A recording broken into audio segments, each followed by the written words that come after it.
এখন যে ভিডিওটি দেখতে পাচ্ছেন এটি হচ্ছে কর্ণফুলী ব্রিজ পার হওয়ার আগের মুহূর্ত।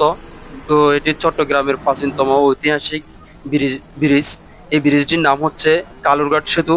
এটি কর্ণফুলী নদীর উপরে নির্মিত এবং 1930 সালে ব্রিটিশ শাসনামলে এটি তৈরি করা হয় এবং রেল সেতু হিসাবে নির্মিত হয় এবং মানুষ গাড়ি ঘোড়া যাতায়াতের জন্য ব্যবস্থা করে দেওয়া হয়েছে।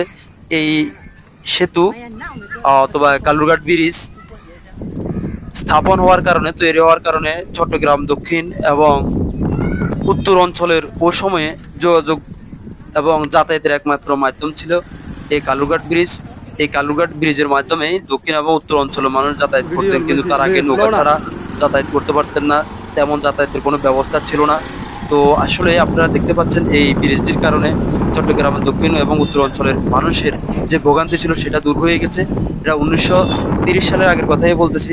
আর ব্রিজ হওয়ার পরে যে যোগাযোগের ব্যবস্থা অনেক সুন্দর হয়েছে, যেটা আপনাকে আমি ভিডিওর মাধ্যমে দেখাচ্ছি। এবং আগে মানুষ ট্রলার অথবা নৌকা দিয়ে নদীর এপার থেকে ওই পারে পার হতো। তো আসলে আমাদের এখানে আসার উদ্দেশ্য হচ্ছে বাতিজা মহিমকে নিয়ে ওনাকে আলামিন বাড়িয়া মাদ্রাসা ভর্তি করানোর জন্য নিয়ে আসলাম। তো তার মাঝে বাতিজারা একটু ছবি তুলতেছে, একটু বিনোদন করতেছে। আর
কত?